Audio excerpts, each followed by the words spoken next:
Los Economos, solo aquí.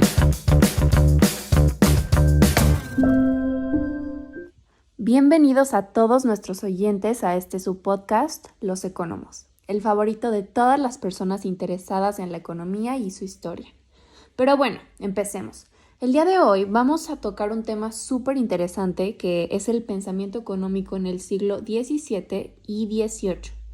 Para esto nos encontramos tres economistas, yo, Elisa Vallejo, Frida Gómez y Jorge Adrián, y un estudiante que nos solicitó ayuda para su tarea. Hola, mi nombre es Daniela Ariza y voy en quinto semestre de prepa. Para mi trabajo final tengo que hacer una tesis del pensamiento económico. Antes de venir investigué un poco sobre el tema y leí que la economía como ciencia moderna independiente de la filosofía y de la política empezó con la investigación de las causas de las riquezas de las naciones, la cual Adam Smith escribió de ella en la obra La riqueza de las naciones, pero la verdad no entendí muy bien. Bueno, Dani, me gustaría hablar un poco sobre el contexto histórico. ¿Qué estaba pasando en el mundo durante este periodo? Y bueno, esta etapa fue un tiempo lleno de cambios para todo el mundo, pero en especial para Europa, porque con tantas crisis y transformaciones llevaron a Europa a un retroceso, ya que la evolución global de la economía y la población fue negativa y pues todo esto trajo como resultado una crisis y bueno, varias crisis y bueno, creo que el siglo XVIII fue un siglo bastante difícil, pero gracias a esto, en su final fue una época de grandes cambios y principios de revoluciones, pues tenemos la Revolución Francesa y la Revolución Industrial. Dani, me alegra que hayas investigado por tu cuenta y no te preocupes, para eso estamos, para explicarte. Para comenzar, ¿sabías que hay 3 escuelas que se desarrollaron en esa época? Entre ellas se encuentra la del mercantilismo. Esta se desarrolló en Europa Occidental, más o menos por donde está Francia. Y ustedes se preguntarán, Frida, ¿pero qué es o a qué se refiere? Bueno, la escuela mercantilista es el sistema político-económico que defiende la teoría de que la riqueza y el desarrollo de un país aumentan mientras tenga una gran acumulación de metales preciosos, así como la plata o también puede ser el oro. También nos dice que la mejor forma de obtener estos metales es mediante el comercio exterior. Creo que no muchos lo saben, pero esta escuela fue muy criticada por Adam Smith, ya que él defendía el libre mercado. Pero entonces, si Adam Smith no lo apoyó, ¿quiénes sí? Pues mira, como tal, no existió un gran representante que condujera la teoría, sino que los aportes a esta se originaron en la opinión de comerciantes. Sin embargo, en varios libros hay un autor muy destacado, tal vez te suene el nombre. Es Thomas Moon, quien creía que el país solo podía enriquecerse a través del comercio exterior y la acumulación de capital. Pero ojo, siempre debía haber un saldo positivo, es decir, vender más de lo que se compraba. Todo me quedó súper claro, pero a ti, Dani. Igual, solo que me gustaría saber qué rol jugaba el Estado en esta escuela. Justamente estaba esperando que alguno de ustedes me hiciera esa pregunta, ya que es una de las características más destacadas de esta escuela, puesto que el Estado era de suma importancia, ya que éste imponía todos los mecanismos que eran necesarios para lograr el objetivo de acumulación de riqueza, de tal forma que lograba un proteccionismo. ¿Y cómo es eso o qué es? Estaría padre explicar un poco más del proteccionismo. Sí, claro que sí, y de hecho es un tema súper fácil.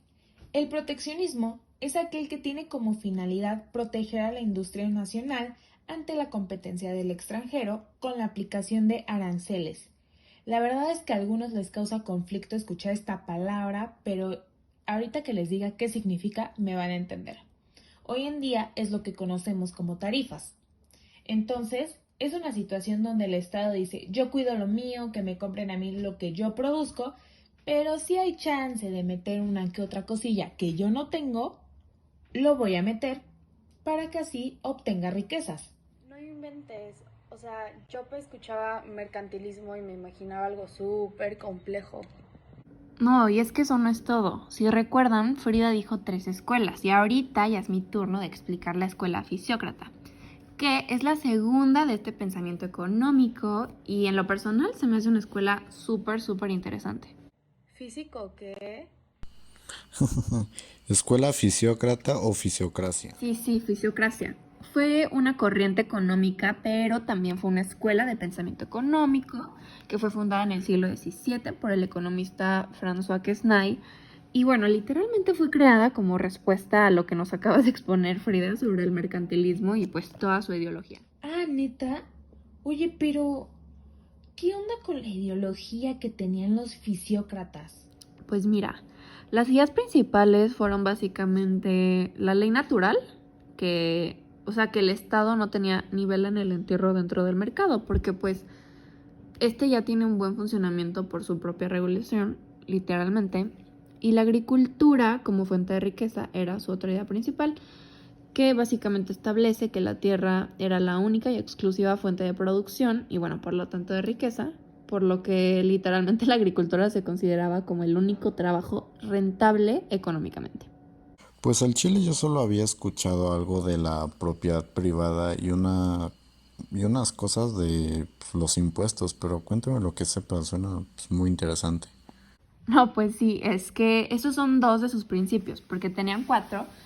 El primero es el impuesto único, donde se cobraba a los agricultores pues una cierta cantidad de dinero como impuesto, porque era la única actividad rentable, el único trabajo rentable. El segundo es la propiedad privada, que me parece genial que se consideraba como derecho fundamental. O sea, el ser humano debía de tener el derecho a poseer todo aquello que haya ganado con su propio trabajo, su dinero, sus bienes. El tercero es laissez-faire, que, bueno, es un poco complejo, pero bueno, básicamente para cumplir con el orden natural que defendían los fisiócratas, era indispensable seguir la idea liberal de que la intervención y regulación del Estado limitaba y empeoraba considerablemente, pues, el funcionamiento de la economía, ¿no? Eh, y la última es el comercio, el libre comercio, que bueno, el movimiento de los fisiócratas se contrapuso totalmente al sistema mercantilista, pues básicamente defendiendo que el comercio exterior era era un simple trueque, una fuente estéril de riqueza. Mucha información que procesar, la verdad, pero muy interesante a la vez. Siento que estoy aprendiendo muchísimo. Pues sí, de hecho Smith critica a la fisiocracia por el hecho de que se considera improductivo el comercio y Marx, por su parte, agradece como el enfoque de los fisiócratas en lo que se llamaba economía primigenia, porque fue como capaz de mostrar la diferencia entre el valor del trabajo y su valoración añadida, bueno, valor añadido, pero los ve atrapados entre el contenido burgués de su propuesta y la envoltura feudal de su entorno, ¿no? Pues Marx. Y bueno, uno y otro llegaron como a compartir con los fisiócratas la idea de que pues, el progreso es imparable. Pero Smith lleva esa idea como a entender que el progreso tenía como culminación el capitalismo y Marx el comunismo. Muy padre la definición y mucho wiri wiri, pero a ver, quiero escuchar tu opinión de manera crítica. Pues yo creo que fue una corriente bastante importante porque sus ideas como que fueron parteaguas en la historia y bueno, siento que sus ideas inspiraron teorías y movimientos como, pues como la ilustración, ¿no? Pero no creo que la agricultura como actividad única, productora, ni el impuesto único haya sido como un gran aporte para otras sociedades, además de la francesa, en ese momento de la historia. Pero me parece bastante acertado y bueno, adelantado a su época el libre comercio y sobre todo la propiedad privada como derecho fundamental, ¿no? Creo que esos dos principios fueron las mayores aportaciones. Pues sí, ya me di cuenta que sí le sabes el línea, pero oigan, ustedes ya la verdad hablaron demasiado. Y todos van a creer que yo nada más vine a sentarme junto a ustedes, así que pues ahora es mi turno de hablar sobre, yo considero, creo es mi escuela favorita, que es la escuela clásica.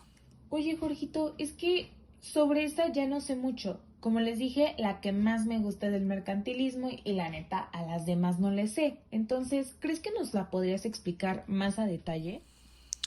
Pues mira, fue en 1776 cuando el capitalismo estaba en su auge.